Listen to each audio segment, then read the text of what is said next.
At 57, I thought the hardest thing I would ever endure was burying my wife. I was wrong. The real nightmare began when I returned home from the cemetery and discovered that my key no longer worked. The front door had been changed. The house was silent. Every photograph, chair, book, and piece of furniture that carried my wife's memory had vanished. Even our joint bank account had been emptied. My only son, Derek, had taken everything. On the porch sat a small envelope. Inside were three $50 bills and a handwritten note. "You will figure it out." That was all. No apology. No explanation. No goodbye. Derek had moved away with his wife, Marissa, and their 7-year-old son, Caleb.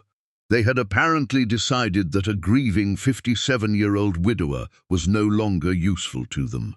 I stood there for several minutes, staring at those words while the wind moved through the empty yard. Then I picked up the money. I did not beg. I did not call Derek. I simply walked away. For 15 years, my son believed I had disappeared into poverty. He had no idea what happened next. I started with almost nothing. I slept in cheap rooms, worked through exhaustion, and eventually returned to the scientific work I had abandoned years earlier. I had always understood biotechnology, but grief had kept me from pursuing it seriously. Now grief became fuel. One invention led to another. Investors arrived. Laboratories expanded. My small company became a global biotechnology corporation. I became wealthy beyond anything Derek could have imagined. But I never went looking for him. I created a foundation dedicated to protecting elderly people from financial abuse.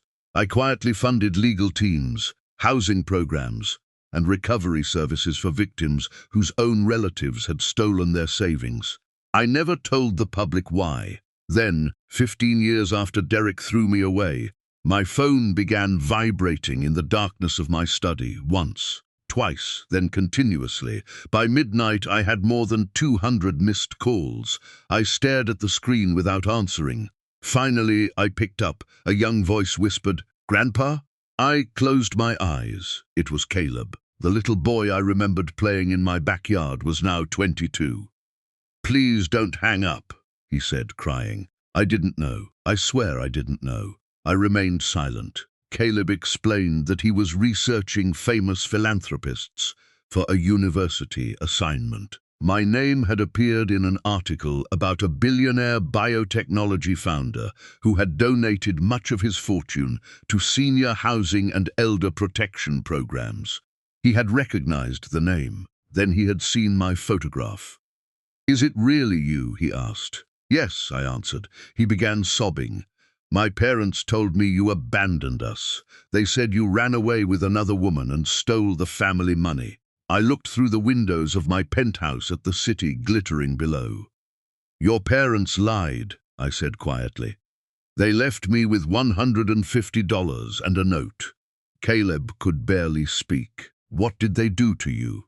"They took my home," I replied. "They took my savings. Then they took you away from me." A sudden noise erupted through the phone. Someone was shouting, "Give me that." The line went silent for a moment. Then I heard Derek. His voice was breathless, frightened, and strangely eager. "Dad!" I said nothing. "Oh God, it really is you." He began talking rapidly, claiming he had searched for me for years. He said his business was struggling. He said the family needed me. He said he wanted to repair our relationship. But I heard what was underneath every word. He had discovered my wealth. He wanted money. "Dad," he pleaded, "I need your help." I remembered the empty house, the changed locks, the envelope on the porch, the three $50 bills. I pressed the red button and ended the call. For 15 years, Derek had believed he had buried me. He had no idea that the man he discarded was still standing. He was about to discover that he had only given me a reason to rebuild, and this time I would decide exactly who deserved a place in my life. The next morning, I woke before sunrise. I had barely slept. Caleb's voice kept replaying in my mind. "My parents told me you abandoned us." For 15 years, Derek had controlled the story. He had told his son that I was selfish, unstable, and unwilling to support the family. I had imagined Caleb growing up believing his grandfather simply did not care. That hurt more than losing the house. At 8 o'clock, my attorney, Graham, entered my office carrying a thick folder. "You received another message," he said. "From Derek?"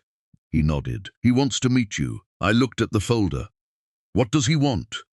Graham gave me a tired smile. "I think you already know." I did. Money. Derek had discovered that the father he abandoned was now worth hundreds of millions of dollars. Suddenly, the missing grandfather mattered again. "Did you investigate him?" I asked. "Yes." Graham opened the folder. Derek had accumulated serious debts. His business was failing. Marissa had expensive tastes and had apparently borrowed heavily against their property. Several creditors were demanding payment. "They're close to losing everything," Graham explained. I almost laughed. 15 years earlier, they had watched me lose everything without hesitation. Now, they wanted me to rescue them. "Does Caleb know about their financial problems?" "Probably not all of them." I leaned back. "Arrange the meeting." Graham looked surprised. "You're certain?" "No," I said, "but I want to hear what my son has to say." That afternoon, Derek arrived alone. He looked older than I remembered. His hair had thinned, his shoulders had narrowed, and worry had carved lines across his face. For a moment, I saw the little boy he had once been. Then I remembered the envelope. He stopped several feet from my desk. "Dad, sit." He lowered himself into the chair. For several seconds, neither of us spoke. Finally, he whispered, "I made mistakes. That is one way to describe them." He swallowed. "I was angry after Mom died.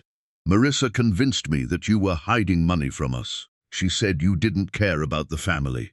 And you believed her." "I wanted to."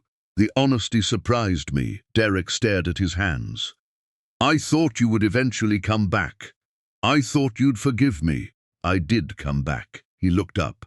"And you changed the locks." His face tightened. "I know. You sold my home. I know. You emptied our account. I know. And you left me $150. His eyes filled with tears. I was wrong. I remained silent. He reached into his coat and placed a photograph on my desk. It showed Caleb as a child, sitting beside a birthday cake. "You missed everything," Derek whispered. "His first day of school, his graduation, every birthday." I looked at the photograph. "That was your choice." Derek nodded. "I know." Then his voice changed. "Dad, I need help." There it was. The real reason. He explained his debts, his failing business, the creditors threatening legal action, and the house Marissa refused to give up. I listened without interrupting. When he finished, he said, "You can save us." I folded my hands. "Yes, I can." Hope appeared in his eyes. "But I won't." His expression collapsed. "Dad, I spent 15 years rebuilding a life you tried to destroy. You don't get to walk back into it because you discovered I became successful. I am still your son, and you are still the man who left me with $150. Derek began crying. For the first time, I felt something other than anger, not forgiveness, pity. I stood and walked toward the window. "You want money," I said. "But what Caleb needs is the truth." Derek went completely still. "What are you saying?" "I want my grandson to know what happened." He shook his head. "No. Yes, you can't do that." I turned around. Why? Because he knew. The moment Caleb learned the truth, Derek would lose the one thing he had protected for 15 years. His version of the story. And I had finally decided that the truth was worth more than every dollar in my bank account. Derek stared at me as if I had threatened to destroy his entire life. Perhaps I had. "You can't tell Caleb," he said. "He deserves to know. He'll hate me." I looked directly at him. "You should have thought about that 15 years ago." Derek lowered his head. For years, he had apparently convinced himself that his decision could remain buried forever. He had forgotten one simple truth. Lies grow heavier with time. "I was scared," he whispered. Of what? Of losing everything? I almost smiled. You were afraid of losing everything, so you made sure I lost everything first. He had no answer. I told him that Caleb would receive the truth from me, but I would not humiliate Derek publicly. If my grandson wanted a relationship with me, he would have to decide for himself. Derek reluctantly agreed. 2 days later, Caleb came to my office. When he entered, he looked nervous. He was taller than I remembered, with the same thoughtful eyes his grandmother had possessed. He stopped when he saw me. For several seconds, we simply stared at one another. Then he walked forward and hugged me. I froze. I had imagined that moment for 15 years. In my imagination, I had said something profound. Instead, I simply held him. "I'm sorry," he whispered. "You have nothing to apologize for. I believed them. You were a child." We sat together for nearly an hour. Caleb asked questions. I answered everyone. I told him about the day I returned home. I told him about the changed locks. I told him about the empty rooms and the envelope containing $150. He listened without interrupting. When I finished, tears were running down his face. "My parents told me you abandoned us. I never abandoned you." "I know." He looked down. "Why didn't you come back?" "Because I thought you deserved peace, and because I didn't know whether your parents would let me see you." Caleb covered his face. "I hate that they did this. Don't hate them because of me. But they lied." "Yes. Why are you protecting them?" "I'm not protecting them. I'm refusing to become like them." That sentence stayed with him. Before he left, I gave him a small box. Inside was a photograph of my wife holding Caleb as a baby. He stared at it for a long time. "She loved you," I said. He pressed the photograph against his chest. "So did you." "Yes." That evening, Caleb confronted his parents. The argument lasted nearly 2 hours. Derek finally admitted everything. He admitted selling the house. He admitted taking the money. He admitted leaving the envelope. And he admitted that he had lied about my disappearance. Marissa reacted differently. She insisted they had done what was necessary. "They were our options," she said. Caleb stared at her. "No, they were your choices." That sentence ended the argument. The following morning, Derek called me. I told him everything. "I know. I don't know how to fix this. You can't undo 15 years. I know. But you can stop making it worse." There was a long silence. Then Derek asked, "Will you ever forgive me?" I looked at the photograph of my wife on my desk. "I don't know." It was the most honest answer I could give. A week later, Derek returned the last documents connected to my old property that he still possessed. He also provided records showing exactly how the house had been sold. Graham reviewed everything, then he looked at me. "There may be grounds to recover part of what was taken." I shook my head. "I don't want revenge." "You could be entitled to compensation." "I know. Then what do you want?" I thought about the envelope. 3 $50 bills, a lifetime reduced to $150. "I want something better." I established a new program through my foundation. It would provide legal assistance and emergency housing for elderly people whose relatives had taken advantage of them. I named it after my wife. When Caleb heard about it, he asked why. "Because losing everything taught me something," I told him. "What? That money can rebuild a house." "It can't rebuild trust." Caleb smiled sadly. "Maybe trust can be rebuilt too." I looked at him. Maybe. For the first time in 15 years, I allowed myself to believe it. The weeks that followed were quieter than I expected. Derek stopped asking for money. That mattered more to me than any apology. Instead, he began doing something I had never seen him do before. Taking responsibility, he sold the expensive car Marissa had insisted they keep. He moved into a smaller home.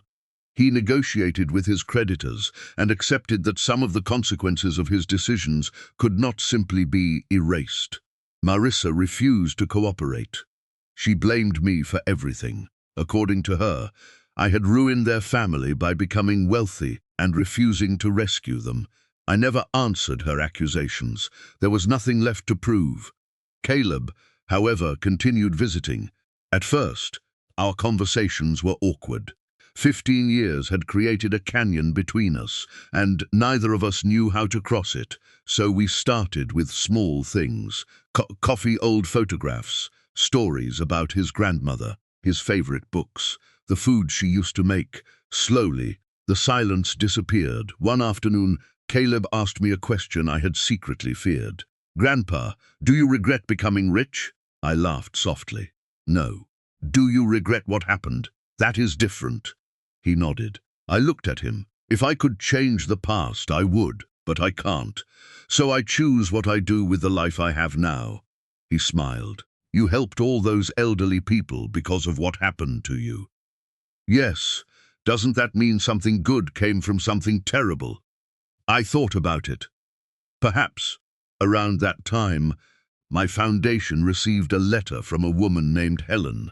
Her daughter had taken control of her finances and slowly emptied her accounts. Helen had been afraid to report her because she believed her daughter would abandon her. The foundation's legal team helped her recover part of her savings and find safe housing. When I read the case report, I realized why the work mattered. The money I had accumulated could never give me back the 15 years I lost, but it could prevent someone else from losing theirs.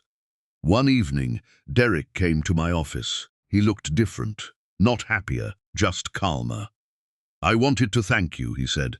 "For what? For not destroying me." I leaned back.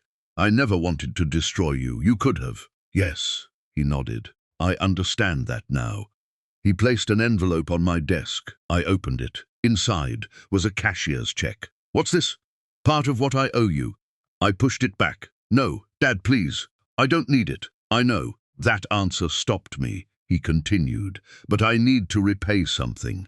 I looked at him carefully. "Keep it," he frowned. "What?" "Use it to settle your debts, then build a life you can be proud of." His eyes filled with tears. "I don't deserve that." "Maybe not." He gave a weak laugh. "You really haven't changed." "I changed a long time ago."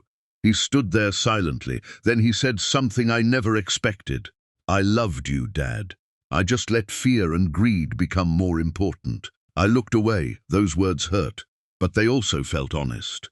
"I loved you too," I said. It was the first time I had said it since he returned. Derek wiped his eyes. "I don't expect forgiveness."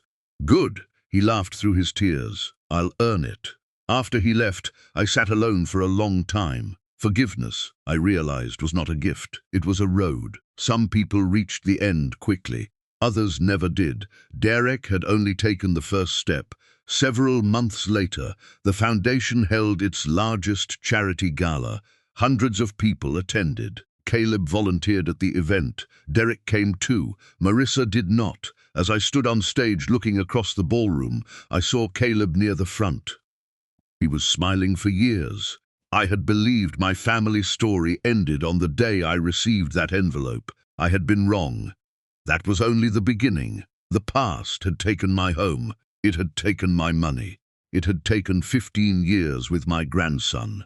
But it had not taken my ability to choose what came next. And that was worth far more than the $150 they had left me. The charity gala ended late, but I stayed behind after the last guests left. The ballroom was almost empty, and the stage lights slowly dimmed. Caleb found me near the entrance. "Grandpa, are you ready?" "Almost." He smiled. "You always say that." I laughed. I remembered the little boy who had chased butterflies around my backyard. We walked outside. The night air was cool, and the city stretched endlessly before us. "Can I ask you something?" Caleb said. "Of course. Do you think Dad will ever be okay?" I considered the question. "I think he will be. Do you forgive him?" "I am learning to." Caleb nodded. "That counts."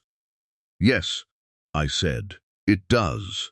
The next morning, Derek arrived carrying an old wooden box. I recognized it immediately. It had belonged to my wife. "Where did you find this?" I asked.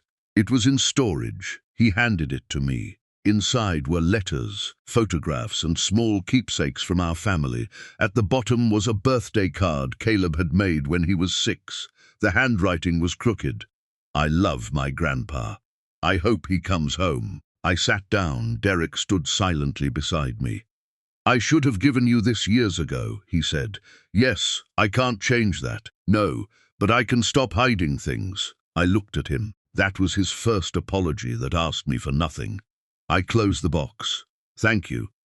He nodded. Before leaving, Derek asked whether he could visit again the following weekend.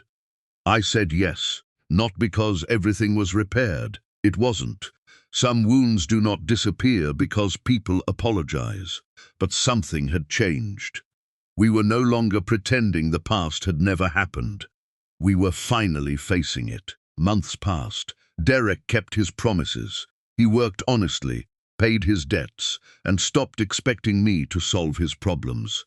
Caleb visited regularly, and eventually our relationship became natural. Sometimes we laughed, sometimes we sat together silently. Those ordinary moments became more valuable than any business deal. One afternoon, Caleb asked me why I had never spent my fortune trying to make Derek suffer. Because suffering isn't justice. What is justice, then? Giving people the consequences of their choices while refusing to let their choices control the rest of your life. He thought about that. I like that. So do I. Years earlier, Derek had believed that $150 was enough to erase me. He had been wrong. A person's worth is not measured by money, houses, or bank balances. What mattered was what remained after everything was taken. My wife remained in my memories. My grandson returned to my life. My work gave purpose to my pain. And my son eventually found the courage to admit what he had done. I never moved back into the old house. I didn't need to. Home was no longer a building. It was the people I could trust. The foundation grew, helping elderly people protect their homes, savings, and dignity. Whenever someone asked why I created it, I gave the same answer.